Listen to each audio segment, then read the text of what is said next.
Hello, hello. We are here. Let us know if you can see us. I had a little bit of issues with scheduling and figuring out all the technology pieces this morning, but we are here now. Let us know where you are tuning in from. If you are around, see a few of you are here. If you want to just say something in the chat box.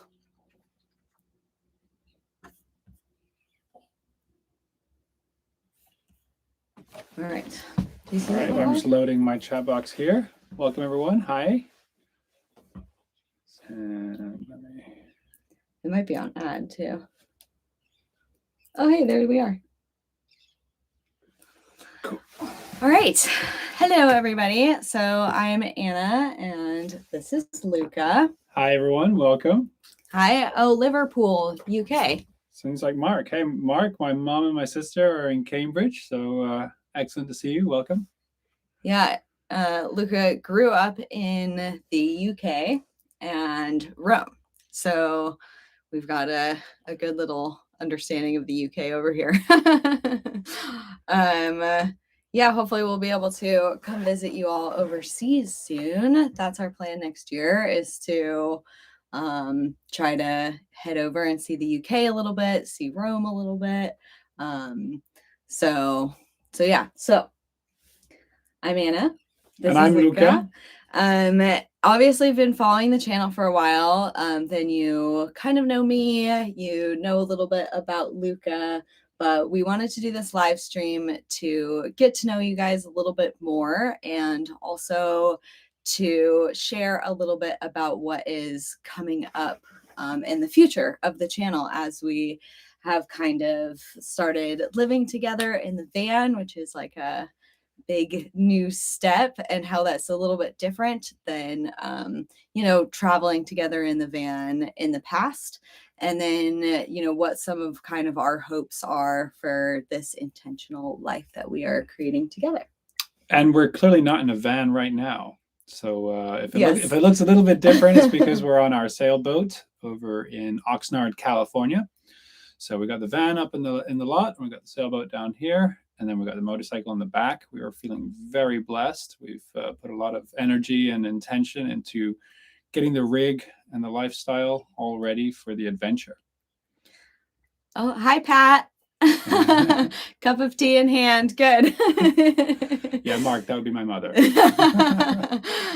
Mark says we would like to meet you if you come to the UK. Yeah, we'll, keep watching the channel, and if there's ever a chance to meet up for coffee places, then we'd love to meet some of you in person as we sort of keep on traveling the world here. So feel free to ask any questions as we go in that little chat box, and we will answer them as we go. But wanted to kind of just give you a little bit of a history of, a little bit more about me, a little bit more about Luca's background. Where's Firefly? She is out in the lot of the boat. We're actually staying in Firefly while we're at the boat here, but the service and everything is a little bit better on the boat, and we're just here until right after the live stream, and then we are heading to Alabama Hills, where if you tune in next week, you will see our episode from the Alabama Hills up there. Has Firefly got litter training? Oh, I think they mean Inara. Inara is actually right out there. Come here, baby. There she comes. She heard her name, and she's coming. She's coming down the companionway from the cockpit of the boat. Yeah. And there she is in full glory. Yep, she does have litter box training. Her litter box lives in the passenger seat of the van, which the van is Firefly. And she is very good about using it all the time. I've been sort of trying to teach her how to use like the outside more than her litter box, but she does not at all. She just waits until she gets in the van. And then of course Sterling is here as well. There you go. The old guy. This is still fairly early for him, so he's just chilling. Morning, Courtney. It's good to see you. I see Demetrius says that there's very little intentional living there on the East Coast, and spent a lot of time in the East Coast. Love it, but definitely it seems like the further west we go, the more the easier it is to have these kind of conversations. Hi Carly, how are you? So yeah, sorry. This morning, I think what Demetrius was talking about. Thank you, Demetrius, for messaging me on Patreon. I accidentally scheduled things like differently this morning because when I was out here on the West Coast, I pressed 8 a.m., but my YouTube was still on Mountain Time. So it got scheduled for like a little bit earlier. So woke up to a message being like, where are you guys? And that was where I was. So, yeah. So if,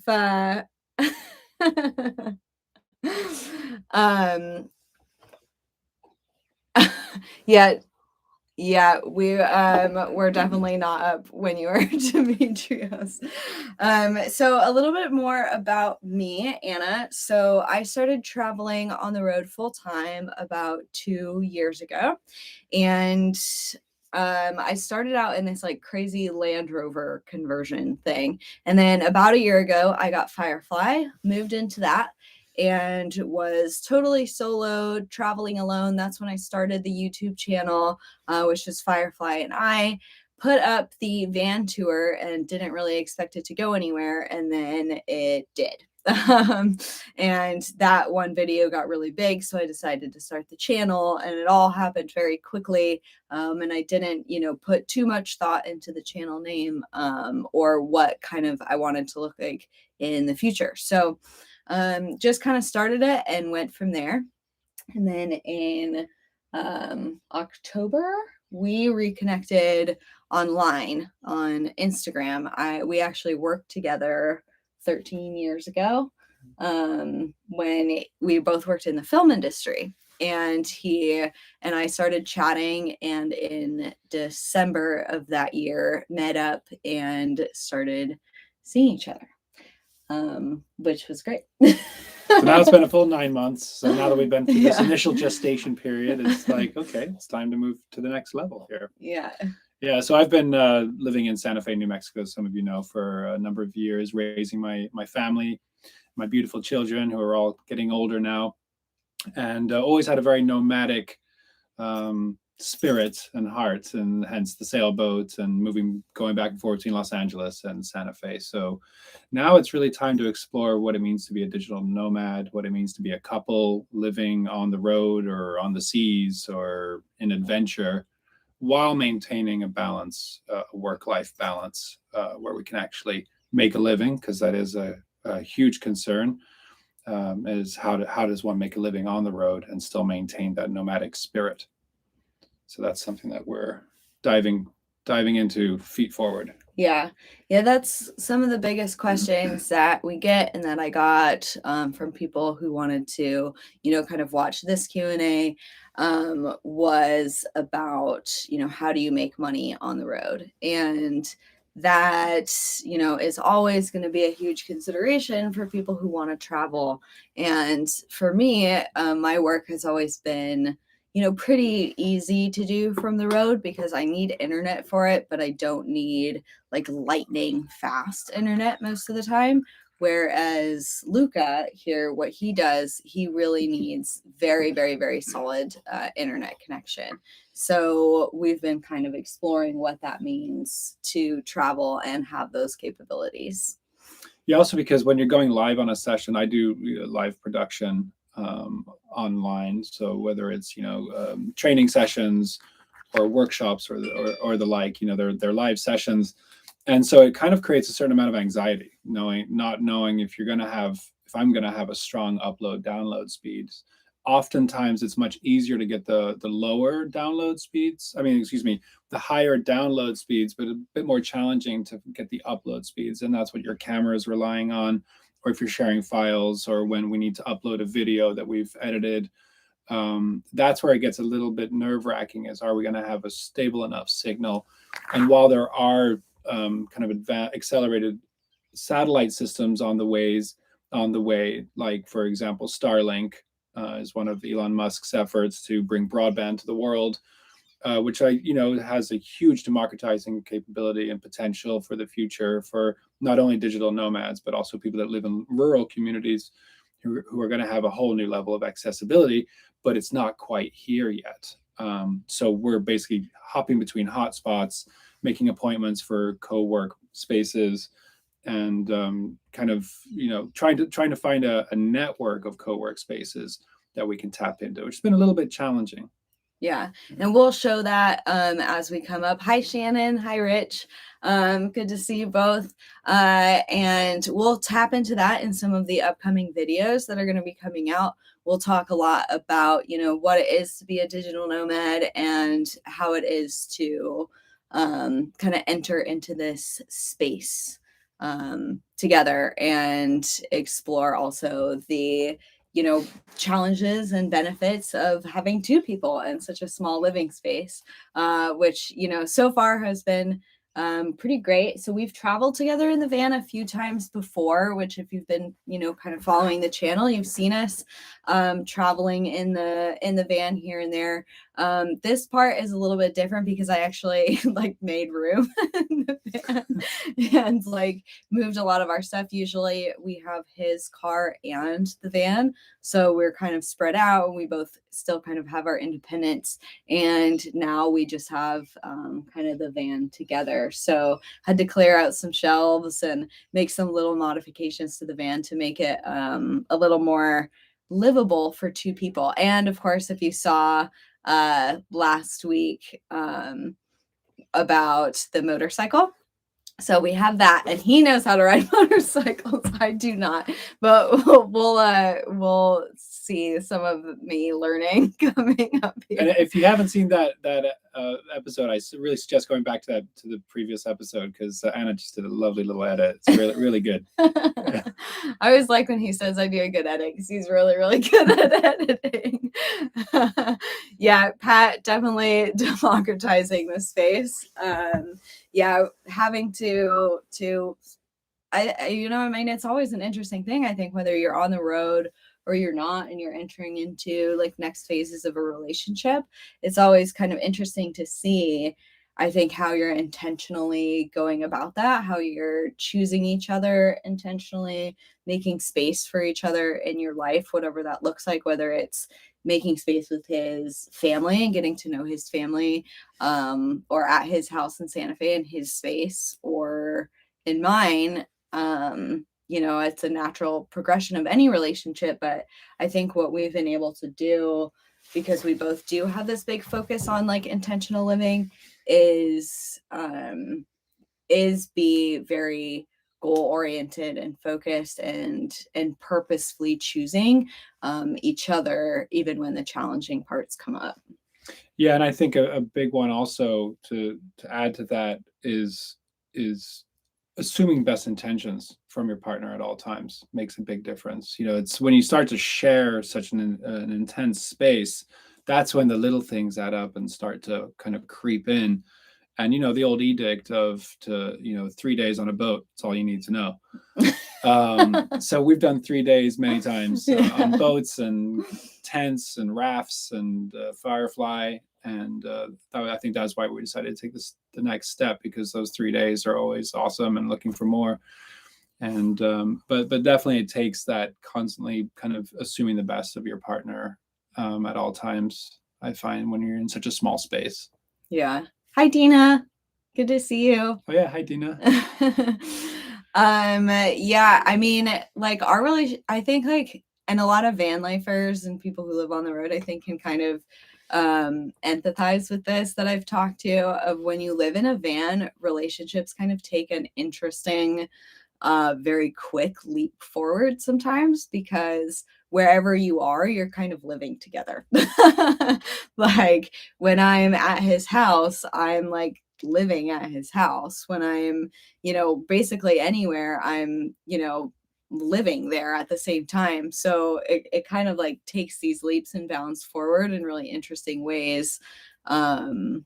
that I don't think a lot of people who just live in a house, and like a date for most people is like, let's go to the movies.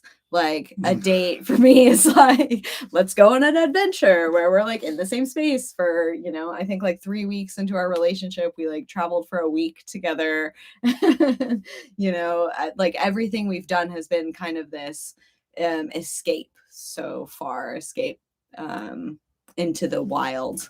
Rich says, no escape to the garage. Yes, indeed. And Dina, thank you for watching while working. Hopefully we're not too distracting for you. But yeah, there really isn't. I mean, we can escape by going for a walk. And I think something that's been really important for us and will be going forward too, as we are together more and more often, is you know, like being able to ask for space without that being like insulting to the other person. Being able to say, hey, like I really need to be alone right now. I just like need some space to work, or some space to think, some space to calm down, whatever that looks like. Being able to just walk away, and the other person give that space willingly and freely and without ego attached. Yeah. And again, I just come back to assuming the best of intentions. If someone needs space, it doesn't have to be personal. And I think that's also a really powerful angle, is informing your partner when it is personal. Or, you know, I'm upset right now, something that you may have done. I'm going to go deal with myself, my part of it. Not that actually ever happens. Like, I feel like we're setting ourselves up for it, but it doesn't. It seems to be, we're very lucky that it's very fluid. Yeah. Hi from Denmark, female power. Woo! Yeah. I like your username. And Rich says, I hope Dina isn't a surgeon. Yeah, that would be a complicated distraction. Empathy from both parties is the foundation of every type of relationship. I really agree with that, Demetrius. I think that is you know, kind of what you're saying, of having that intention, of being able to tap into each other. And both of us, I think, are gifted and cursed with a lot of empathy. Of like, the minute his energy changes, I'm like, something's up, something's happening. The minute my energy changes, he's like, what's up? Like, something's happening, you know? So like it can be kind of intense sometimes, because we're just like so tuned into each other at this point that like any tiny little shift is like immediately noticed. So that can be really good, and it can be like, okay, like everything's fine. He's not mad at me. He's just frustrated. You know? Hi, COD Mobile. Hello. No, work in a dispensary. Nice. Quite busy for Sunday morning. Good times in Toronto this morning.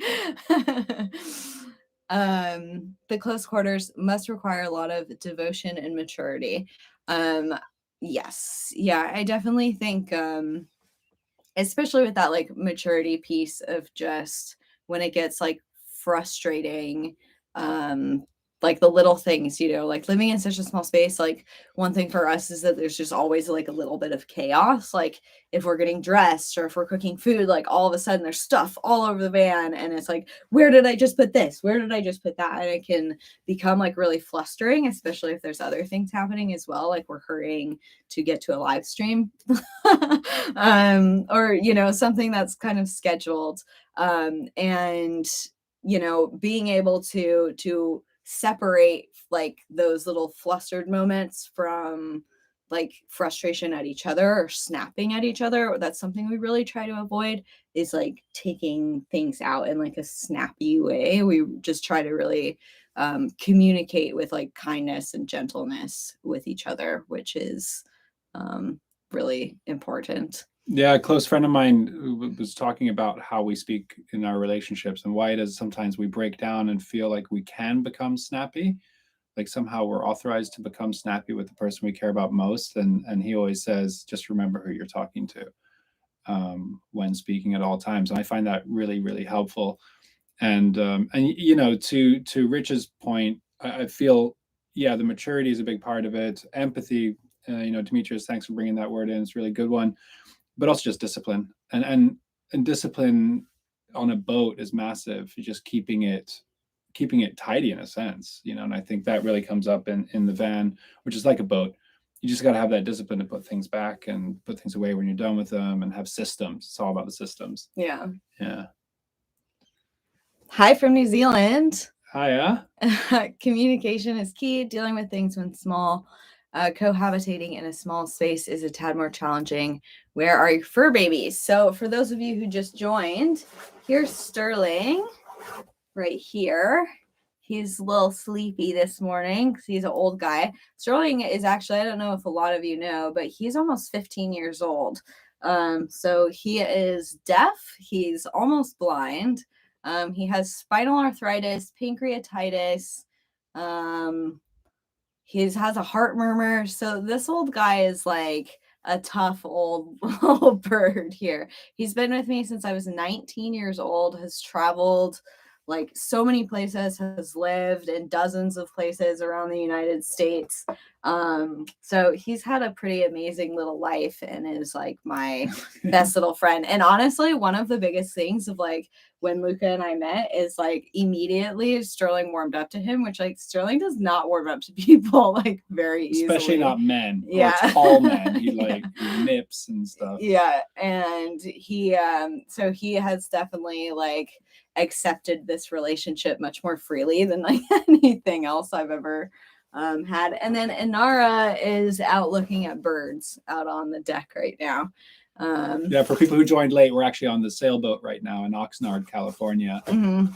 And then again, if you're just joining, we're going to be heading north up to the Alabama hills that are not in Alabama. They are in California. And then as we make our way up to the Sierras and some other exciting places that we're going to be very excited to take you on some exciting little journeys here. Yeah. Yeah, older Poochies are more precious. I agree. The best dogs are old dogs of like, I like you're just so in tune with them and they're so in tune with your needs and just nice and calm and sweet and yeah. Let's bring him into the picture. There you go. There we go. The old guy. Yeah, and then Inara is just like the sweetest little counterpoint to that of just the little bouncy happy cat. Dogs are the best judge of character. I agree.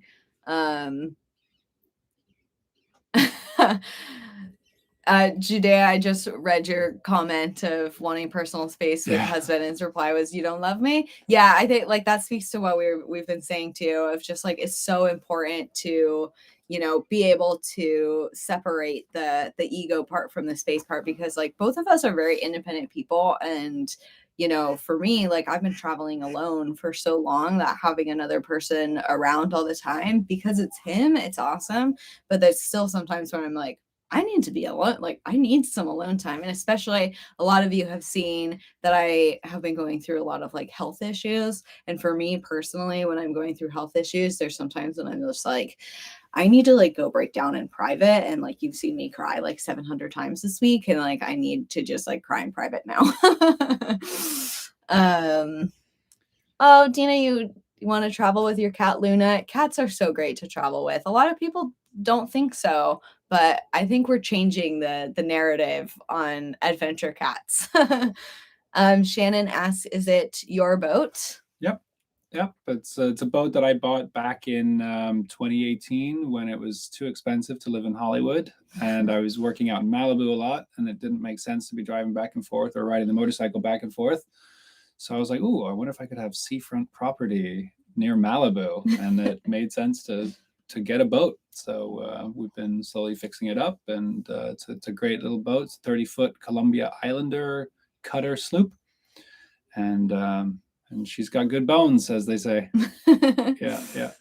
Yeah, and I've never really like been sailing. Like the only time I had ever been sailing was down in the Caribbean. So we've only taken the boat actually out one time, but that time was like so adventurous with like big waves, and it was like going up and down. I was like, this is not what I thought sailing would be like. It was like a little more high adventure than I knew. So I'm pretty excited to get into the sailing thing. And we'll be doing some episodes for sure about sailing, but it's beautiful out here. If you're familiar or not familiar with the territory, it's the Channel Islands, which is an absolutely incredible spot that we'll definitely be highlighting. Great places for kayaking and camping and trekking. And then, you know, the channel between Ventura and the Channel Islands is pretty famous for its currents and its 8 to 11 foot swells. So you can get up to 2-meter swells. It can be pretty intense out here. But hey, if you can learn to sail here, you can pretty much sail anywhere. So the Caribbean will be nice and easy. Once we get down to Mexico and we start getting those Baja Sea of Cortez episodes going, you'll see the big difference between the waters out here and the waters down there. Yeah. The ancient brown coats. Woo! For those of you who don't know, brown coats are a Firefly reference. So love my Firefly people. Hello from Czech Republic. That's awesome. Would love to visit there as well. Lydia, hello from Pennsylvania. You'll be a full-time nomad by next spring. Yay! Good for you. Thank you so much for all of your kind words. Sunglasses. Yeah. So as far as seasickness, no, you know, that's always the one you brace for. Like when I first bought the boat, I decided to buy a boat before really spending much time on a boat. And I had that moment of queasiness when I came down into the cabin the first time. I was like, oh no, what have I done? And then it kind of evaporated and I was fine. And then the first time I brought Anna to the boat, it was like I was just like waiting for that. I feel kind of queasy, and then it gets worse and worse. And the next thing you know is they're, you know, up chucking over the side. But no, she just said it's great. Animals do great. We're born for boats. Yeah, he was like, well, good thing you don't get seasick. I don't know, that might have ended the relationship. So yeah, it's good that we don't get seasick. But it does take a moment of getting used to. Every time I come back to the boat, I'm like, okay, that's an interesting feeling. It looks like we've got is it Toad's tree stump joining from Seoul, Korea. Very exciting. That's awesome. Yeah. Pat says sharing nature places, landscapes in this time of limited mobility, especially for us watching far away. Good. Yeah. I think that we're really lucky, and I definitely want to acknowledge that.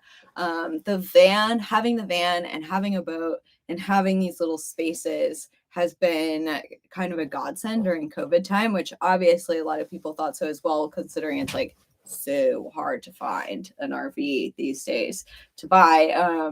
Because you have your own space, you don't have to go into public areas. We have our own bathroom, we have our own kitchen, we have all of that stuff, so we've been able to travel a little bit more than a lot of people have been able to. And we haven't done any international travel, and we don't plan to for a little while yet. We both did get vaccinated, but with the Delta surge, we just don't really feel comfortable traveling by plane again. We kind of got in one plane trip while things seemed to calm down right after vaccinations all happened, but now we're planning on pretty much staying in the van and boat, traveling for the foreseeable future. Hopefully once Delta calms down, then we'd love to go over to Europe. His family is in the UK and in Italy, and I have never been to Italy. And so Italy is like first on our list. So as soon as we can get through some of this COVID stuff, then hopefully we'll be doing a good long stint in Italy. I'm going to bring the animals over. Like, it's going to be a whole thing because I really want to spend some good time there. I'm becoming obsessed with it. I'm just sort of like watching videos constantly about Italy.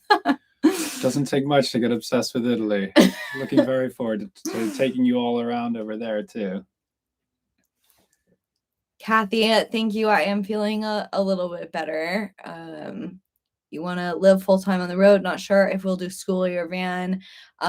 So schoolie or van, I actually have a whole episode about choosing the right nomadic vehicle for you. If you kind of go back and look through, it's on the playlist of how to get started in van life, but some kind of key points that helped me decide between a schoolie and a van. So a van is obviously smaller, which, you know, depending on how many people you have, if you have kids, if you have a bunch of pets, if you need some space, the schoolie can be really great for that.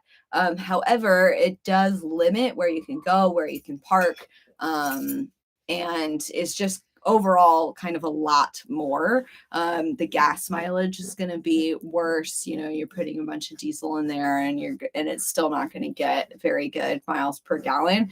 So it kind of depends. I tend to move fast. Like I don't really slow travel very much. I don't like go and park in the same spot and stay there for weeks. I'm like, I want to see there. I want to see there. I want to go there. So having a van with decent gas mileage and that was still like big enough that I have a bunch of space for gear was my deciding point on the schoolie first van.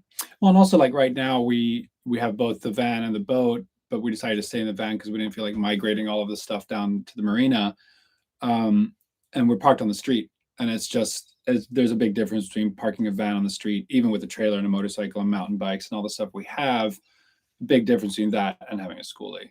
Yeah. And then obviously the gas mileage I know you mentioned that, but that's a big one. Of course, when the apocalypse comes, you can change the engine, you know, to biofuels, which is always kind of cool with the diesel. But yeah, it's definitely more of a commitment. Like even just doing a 3-point turn or a U-turn, it's going to be a little bit more intense in that schoolie. Lots of excitement for Italy here. Yes. Trust me, I'm like, it's funny because I always wanted to go to Italy. Like Italy was always really, really high on my bucket list of items to go, but I never wanted to go alone. Like Italy was always somewhere that I was like, maybe I'll go on like my honeymoon, or, you know, I just want to go there with somebody who, you know, that I'm in love with, and that it's this sort of romantic spot. And then I meet him and he's like, yeah, I'm from Italy and, you know, I know all about it. And I'm like, perfect. It's all coming together. See, setting intention. It always comes back down to setting intention. Kathy, there's 2 of us and 3 small birds. Yeah, I like with the birds, I think temperature control probably would be a thing, which, you know, you're going to probably have a little bit of an easier time fully insulating like a van like mine. Come here, sweetie. But I'm not sure. You might also, you know, want like a bigger RV. Here's Anara for those of you who haven't seen her yet today. She's having a grand old time hopping all around and watching seagulls and sea lions and all of that. Okay. Oh, all right. And off she goes. Anna would get on well with my mom. She loves Italy. When she first visited there, she said it was like going home and no Italian heritage. You know, you never know that soul connection to certain places, you know. There's definitely places that I've been, like Alaska is one of them, that like the moment I got there, I was just like, oh my God, like I have been here before in a past life or something. Like a chunk of my heart like still lives in that place. Is there a place for you like that other than Italy? We know. I definitely have that feeling in South America, Central and South America, like from Mexico all the way down to Argentina, even down to Ushuaia, Patagonia, but Brazil, definitely have a strong connection to those places. And then the North Africa, definitely like Morocco, Tunisia. We'll have to do some episodes over there. He owns like 85 blankets and scarves and things from Tunisia. Me?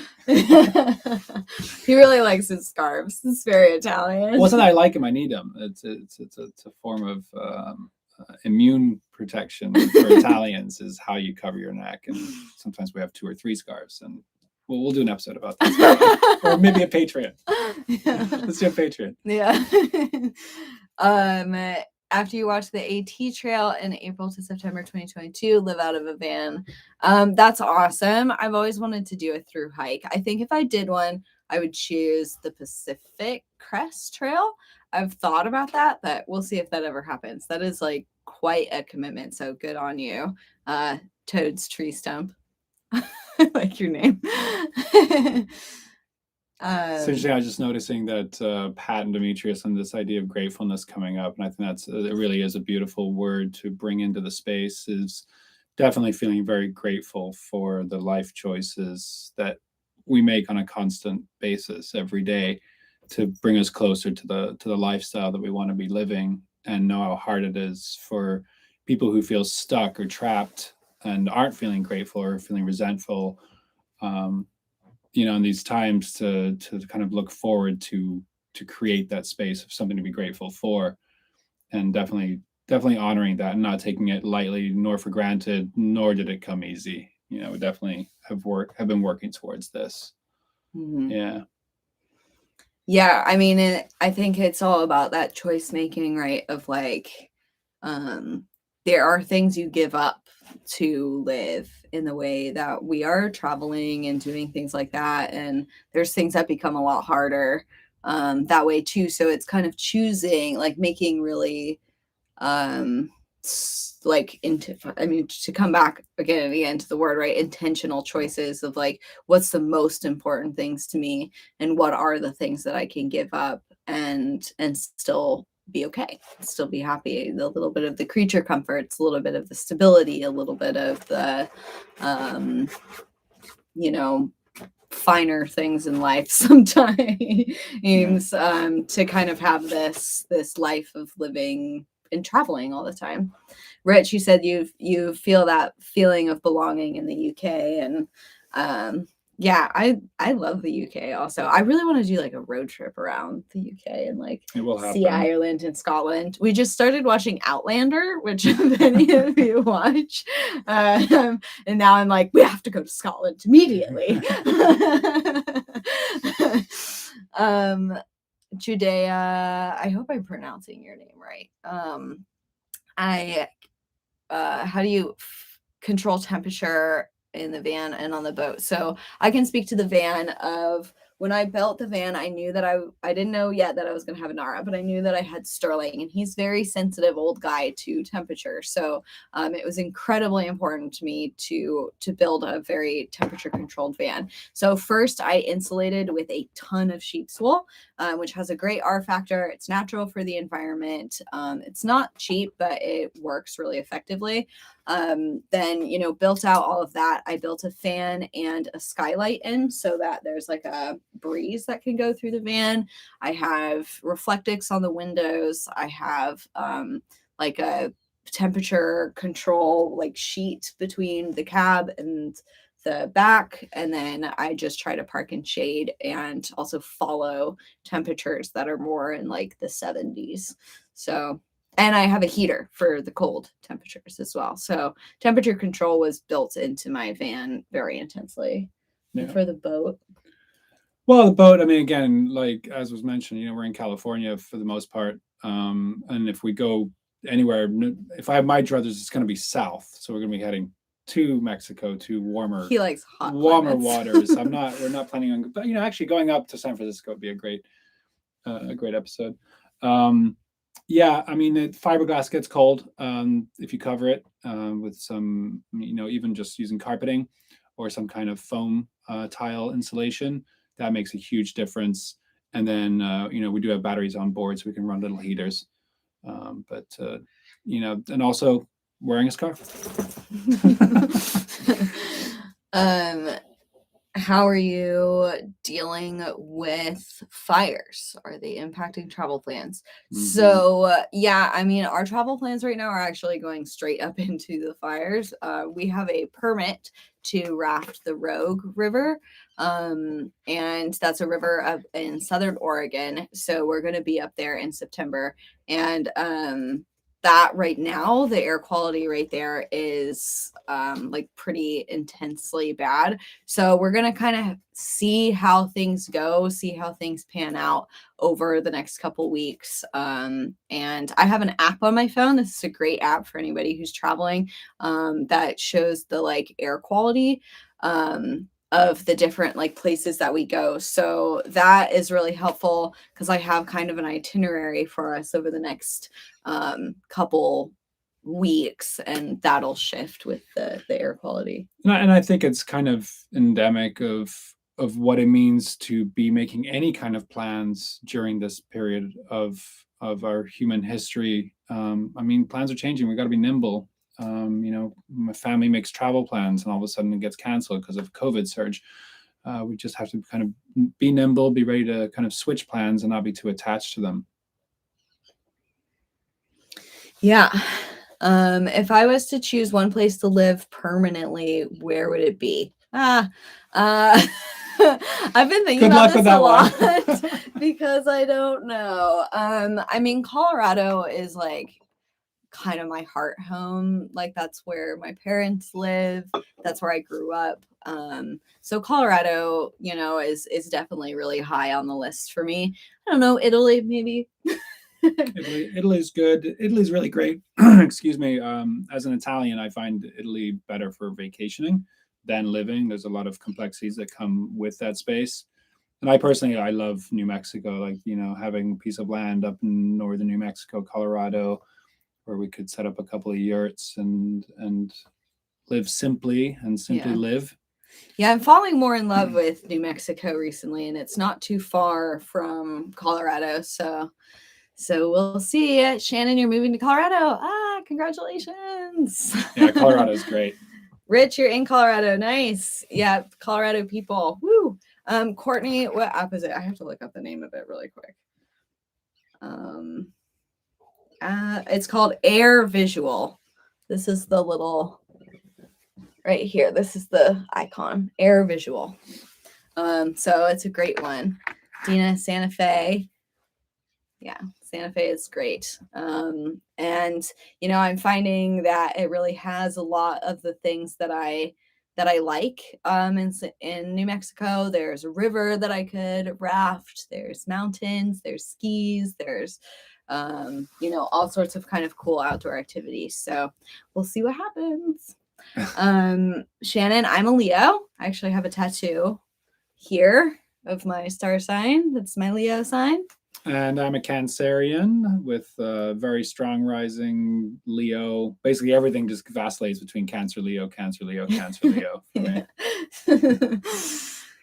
Yeah.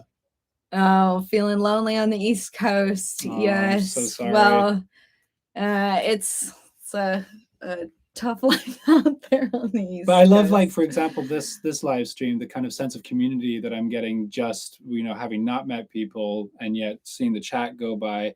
It's amazing how we build community in this time when it's so hard to make community or connect with people. That there are people out there.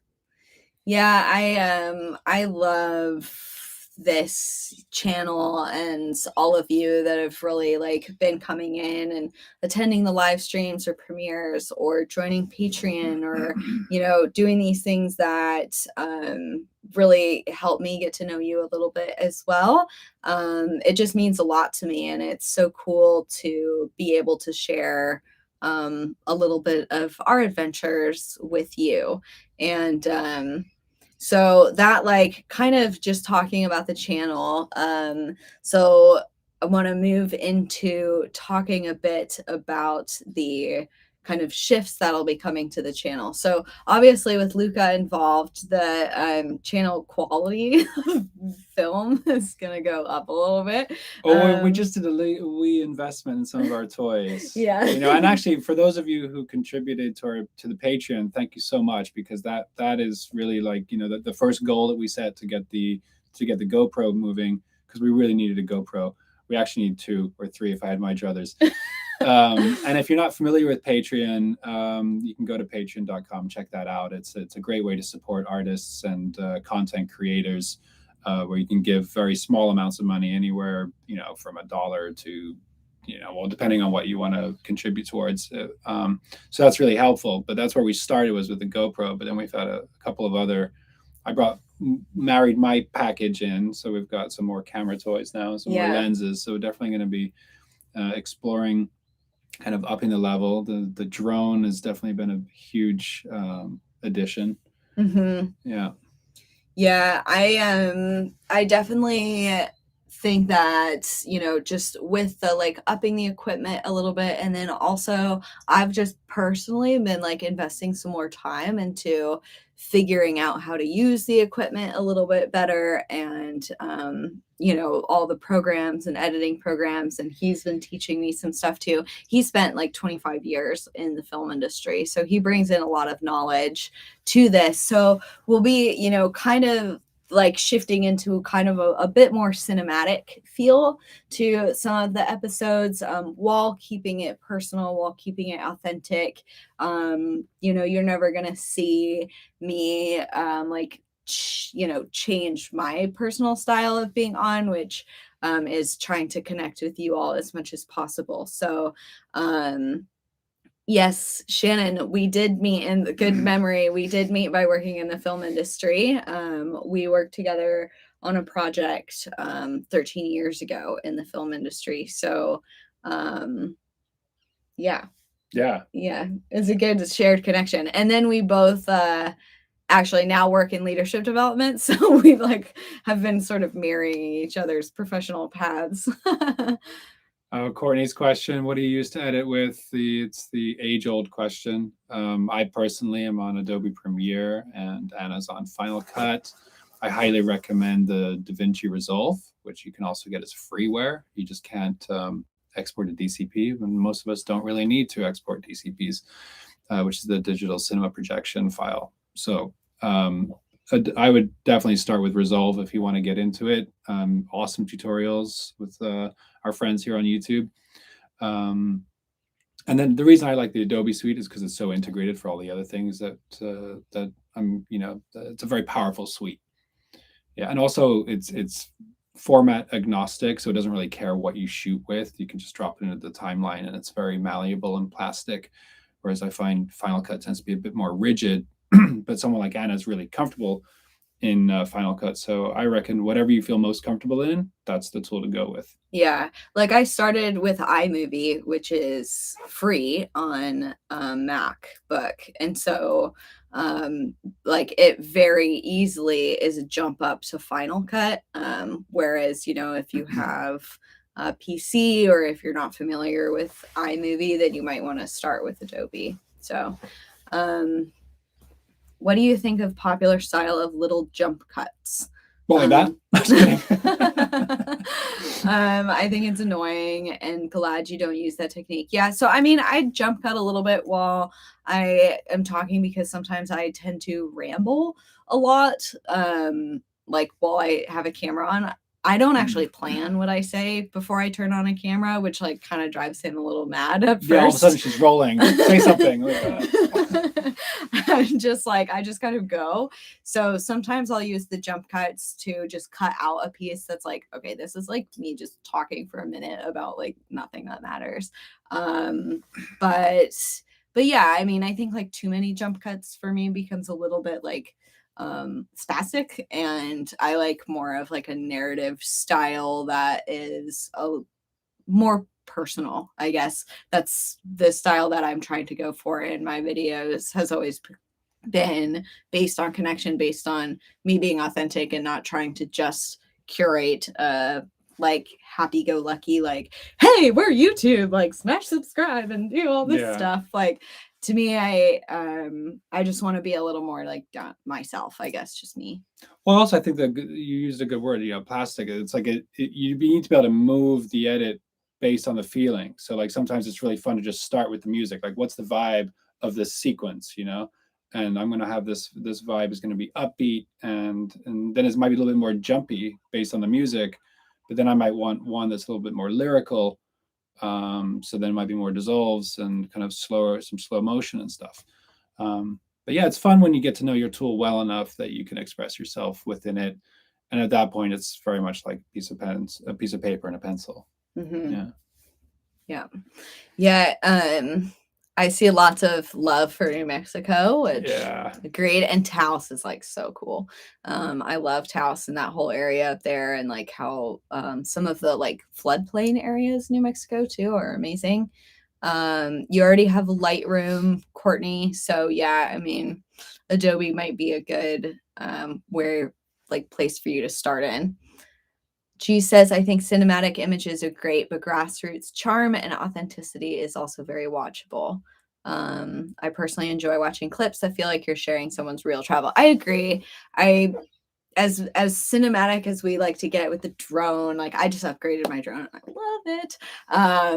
The drone and the really nice, beautiful shots and the music and all of that, like that to me is so fun to edit and so fun to share and really share the beauty of a place. But I would never want to get away from sort of what it's like day to day on the road. And also, like, life is not an Instagram feed, which is something I say a lot on the channel. And that's why I shared like my surgery story and stuff with you, of that, like, as curated as Instagram is and YouTube is, and what we show you is just a fraction of our lives. I would like to show you some of the good and the bad and the hard and the real and the, like, life is not perfect, and life is not easy ever for anybody. Life is not just like a simple walk through the woods, no matter if you're living in a van or you're not, or you're trapped at home or you're traveling the world. Like, we all have our challenges, so I definitely want to continue sharing those with all of you. And I love Shannon. Thanks for calling out that probably one of my favorite moments in YouTube history is Anna dancing in the salt flats. Great call out. That's a must-see episode. Thanks. Oh yeah, the 10 seconds. Yeah, I actually was told by somebody to never talk for more than 10 seconds at a time, and I was like, I just can't do it. Like, dude, 10 seconds and 10 seconds, 10 seconds. I just like, that's just not me. And Demetrius, you're right. The difference between Cancers and Leos, the planning versus spontaneity. It's funny because I really ride that line of like, I am such a planner when it comes to like our trips and stuff. Like, I have a whole note, like a shared note of like everything I want to do and see and do all this. But then like midway through a day, I'll be like, no, let's do this instead. Like, put a camera in my face and just let me start talking. Even coming into here, it was like, do we plan what we're going to talk about? And I was like, whatever. Let's just start blabbering. Well, we do have something planned to talk about. Yeah, we do have. We are closing in on the hour. So, yeah. Yes. Oh, the salt flats, and the incredible mountain walk. Yes. Yeah. So, big things that we planned to talk about.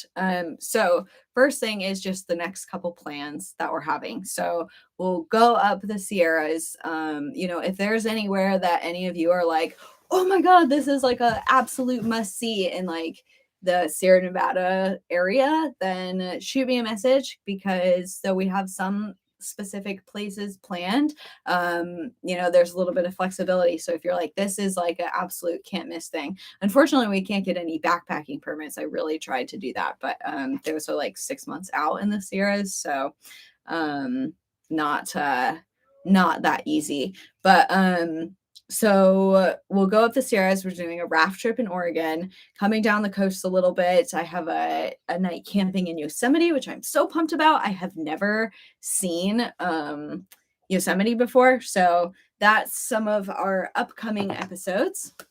And then our other big news that we want to share is about the channel name. And thank you all for chiming into the poll. It was awesome to see all these reactions coming into the poll. Got a lot of reactions there. So it was great. So to kind of reiterate some of the reasons behind why I want to change the channel name is because he's going to be more involved. Firefly and I is just kind of like more about me.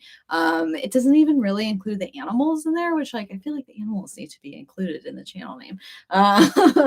And then a lot of people have been giving me feedback that like especially my mom, she's always like, I don't even know what Firefly and I means. Like, she doesn't watch Firefly. She doesn't, like, her friends that she tells about don't watch it. So they've just all been kind of confused. So we wanted to make something that sounded more travel like, and kind of more like a travel vlog and more inclusive. And yeah, so thank you all for getting involved in this. Our the one who won, I think it's actually perfect because it's not actually the one I went into wanting to win. I had a different idea. I really wanted the Wayfinder Diaries to win, but it didn't. And actually, the reasons behind the one that won is I think really accurate because it's a little more epic, a little more travel-y, and definitely a little more fantasy-like, which fits in with my my kind of like nerd self a little bit more. So do we want to say together which one won? Okay. All right. Let's say it together. So the winner is the Wayfinder Chronicles. So cheesy. Shannon was already on it. Yeah. So yes, the Wayfinder Chronicles actually demolished the competition in the polls between the two platforms that I did polls on, which was here on YouTube and on Instagram. Wayfinder Chronicles got over 50% of the votes. And that was between 4 choices. So that's like a pretty huge percentage for Wayfinder Chronicles. So I'm really excited about that change. And Vanny McVan Face. Yeah, that would have been a fun name. Well, but also democracy doesn't work. Yeah. Well, we know that we have the power of clout here. Yeah. But we also want you to be happy, and we really want to hear the audience too. And also, we love the idea of Chronicles because that's what we want to do. Is that has, I think that's what Anna's talking about, is the epic kind of the storytelling, and it's kind of takes you on a journey in and of itself. Mm-hmm. Yeah, so excited about the Chronicles. Yeah, and again, like it does sound like the name of a fantasy book, which I'm really happy about. I'm just introducing him to King Killer Chronicles, which like I know I got some nerds in this group because of the brown coats, the Firefly. So if any of you have seen or read King Killer Chronicles, it's like my favorite book ever. So Chronicles was definitely in our head already. And then even like one of my best friends was like trying to think of a name and she was like, Chronicles. And I was like, already in the poll. So like, I think everything is coming together to make this the channel name from now on. So I will be shifting sort of all of the names of everything over the next week.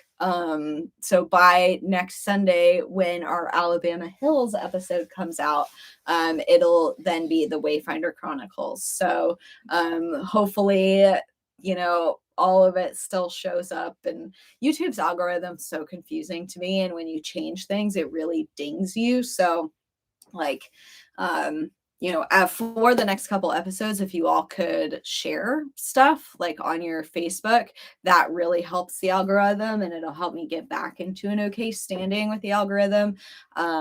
So yeah, it's like just a weird little thing about starting channels on YouTube is you really have to work around these weird things. So yeah. So I have a question. What? Well, I mean, for those who are accustomed to watching the channel, you know that Anna always does the Wayfinder tip of the week, but one might ask, we understand the Chronicles, but why the Wayfinder? Oh yeah, so Wayfinder is the name of my business, is the Wayfinder Institute, and that came around because basically if you look up like define Wayfinder, it's about ascertaining your current position and then choosing a path to follow in the future. So obviously you might have heard of Polynesian wayfinders who were, out on ships and using the stars to find their way. It also, wayfinding is used in design techniques a lot of helping people find their way through things. So because I work in coaching, because I work in consulting, and because both of us really talk a lot about personal power and intentional living, wayfinding really goes into that. It's about who I am now, where I am now, and then moving forward from there. So that's where Wayfinder came in, and we'll continue doing Wayfinder tips of the week, either in the video or in the show notes. kind of tying in intentional living things. And then the other thing we're going to be doing that's a big channel change is we're going to be doing Wayfinder Wednesdays. So that'll take a couple weeks to really start. Oh, wow. Thank you very much. Thank you, Demetrius. Wow. There's a tank of gas. Yeah. Really appreciate that. Demetrius just sent a sticker, which is like a little donation to the channel. And that's very, very, very kind of you. So Wayfinder Wednesdays are going to be short episodes that are a little bit different than the full travel vlog on Sundays. So there'll be gear reviews. We've been sent a little bit of gear from places, which is really nice. So we'll do some gear reviews. We'll do motorcycle lessons and maybe like little intentional living episodes. So they'll just be really short kind of episodes right in the middle of the week. And that'll start in a couple weeks when we get a little bit of a backlog of those built up. So be on the lookout for more episodes from the Wayfinder Chronicles. I have to teach myself not to say from Firefly. And if you want to send us any products to test, we are very very nitpicky when it comes to testing gear. So. Yeah, we do love our gear. So yeah, so that is everything coming up for the channel and for us. And now that we're rounding out the hour here, I think we will say our goodbyes. Yeah, you guys have been awesome. Thank you so much for your contributions and your questions and for being so receptive and warm to my addition to the crew here. Yeah, definitely appreciated. Yeah, I really appreciate that from all of you as well. You know, I think starting out as like solo female van life, there could have been a different reaction to shifting into couple van life and shifting into kind of a different style. But all of you have been so kind and so receptive. And of course, you can see Sterling again. It's the whole family. So yeah, thank you all so much for joining us. Say bye to people. Bye-bye. You can see his big old... Bye. Thank you all. Bye, Pat. Bye, everybody. Love you all. Appreciate you all so much. And we will see you next week from the Alabama Hills. So bye for now. Bye from for now. The Wayfinder Chronicles. Bye, guys.